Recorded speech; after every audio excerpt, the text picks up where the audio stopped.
السلام عليكم ورحمة الله. ازيكم يا احلى متابعين؟ يا رب تكونوا بخير وبصحة وبسعادة. زي ما احنا شايفين كده الفيديو النهاردة مختلف. هنعمل ريفيو عن غسالة اطباق زانوسي ال 13 فرد. تمام، دي شكلها كده. تمام، هفتحها لكم. اول حاجة كده عندي الباب بتاع الزيت والباب بتاع المسحوق. تمام، عندي البابين دول انا لسه ما استعملتهاش. وعندي هنا باسكت المعالق، طبعا زي ما احنا شايفين كده بيبقى كله مخرم. وعندي هنا السله اللي هي اللي تحت او الباسكت اللي تحت، السنون بتاعته بتتني ومساحته كبيره، بياخد حله مقاس كبير، والسنون دي عشان الاطباق. وهنا ده اول رشاش معايا. تمام، وعندي هنا مساعدين برضو رشاشات. وعندي هنا عندي هنا الفلتر، نفتحه كده بضغط ونطلعه عشان نغسله بعد كل دورة. تمام، نضغط برضو تاني كده، مش هنا، بنضغط كده ونتك كده ونقفله. وهنا ده المكان بتاع الملح اهو. انا لسه هضيف معاكم الملح دلوقتي. تمام، لازم نقفله برضو. ويجي لنا هنا الرف اللي فوق ده بيبقى للسنون بتاعه الاطباق، وهنا كوبايات، وهنا لو انت عندك كاسات بتحطيها كده علشان ما تقعش. طبعا احنا ان شاء الله هنبقى نعمل مع بعض يعني طريقه الرص والحاجات دي، بس انا حبيت اعرفكم على الحاجات الاساسيه بتاعتها. اوكي، هنبدا نحط مع بعض الملح. هوريكم كده. ده القمع اللي جاي معاها. نفتح كده. المفروض ان احنا نضيف لتر ميه مع الملح لغايه ما هي تبقى زي الصوب. تمام، هفتح ده وارجع لكم. فتحنا كده الملح.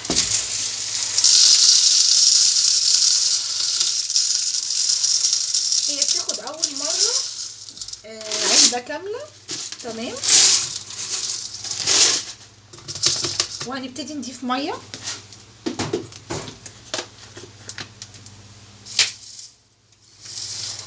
بصوا نزلت، هنفضل نضيف كده. بنحط كيلو الملح كله، دي اول مره.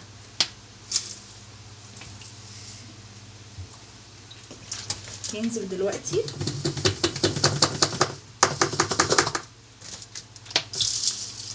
اهو. بس هنضيف برضو شويه ميه كمان اهو.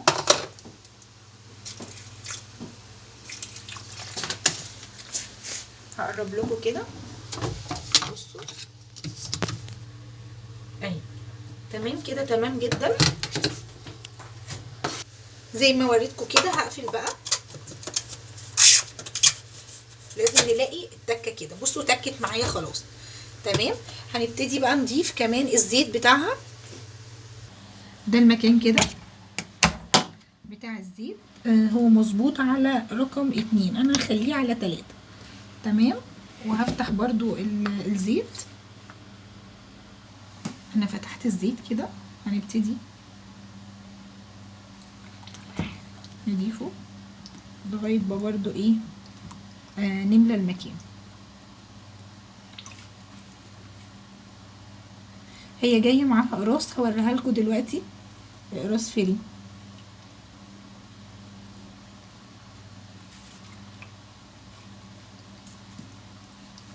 الزيت والملح طبعا اللمبه بتاعتهم بتنور لنا. هو كده بصوا خلاص اتملى. شايفين؟ هقفل بقى.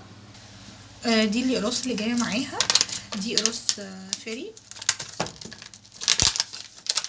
بصوا الاقراص دي المفروض لو انت هتمشي عليها مش هتحطي الزيت ولا الملح. ده المسحوق وزيت وملح وملمع وكده. فدي المفروض بنحطها هنا كده وبنقفل، وهي لما بتشتغل الباب بيتفتح وبعدين هي بتبدأ تشتغل معاها وتدوب. والكيس ده الماتيريال بتاعته لو احنا كنا جربنا بتاع اريال قبل كده في الغسالات العادية وكده هنعرف. تمام. انا بصراحة هستعملهم وجايبة المسحوق اللي عندي، وبعد كده هنشوف. يلا نشوف هنعمل ايه. انا بقى جبت ده كان عرض هو والملح، هو مش عارفه بصراحه حلو ولا لا، هو في نوع اسمه لطفيك كله بيشكر فيه، بس هجربه يعني. ادينا بنجرب زي ما بنفضل نستعمل كده المسحوق لغايه ما بنوصل لافضل حاجه.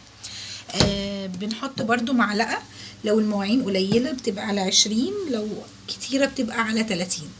تمام. فهخلص القراص وبعد كده ابتدي استعمل المسحوق ده بس. نشوف بقى كده الزراير بتاعتها. اول برنامج الايكو ده دوت المفروض ان هو بيوفر لي في الكهرباء وفي الميه، بس العيب اللي فيه ان هو بيقعد مده كبيره جدا. عندنا البرنامج الاوتو ده انتي بتحطي المواعين ايا كانت بقى نضيفه مش نضيفه، هو بيحدد الوقت حسب الاتساخ او النظافه بتاعه المواعين. يعني لو هي نضيفه بتلاقيه هو ظبط التايمر اوتوماتيك. تمام. لو هو المواعين مش نظيفة بيقعد فترة أطول، وبيظبط درجة الحرارة بحسب الاتساخ.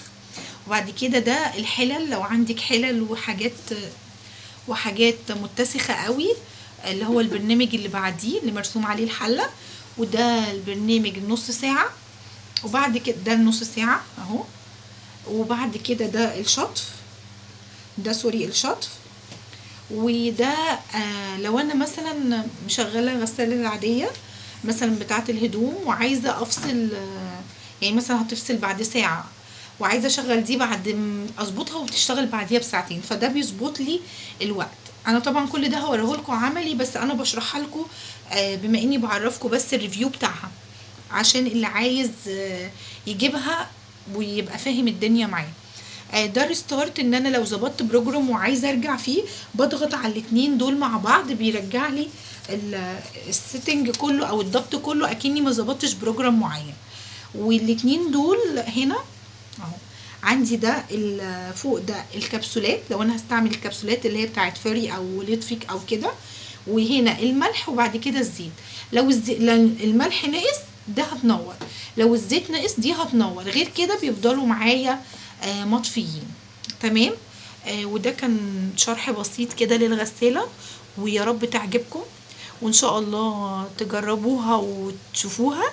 وما تنسوش لو عجبكم الفيديو ندوس لايك وشير وسبسكرايب، والسلام عليكم.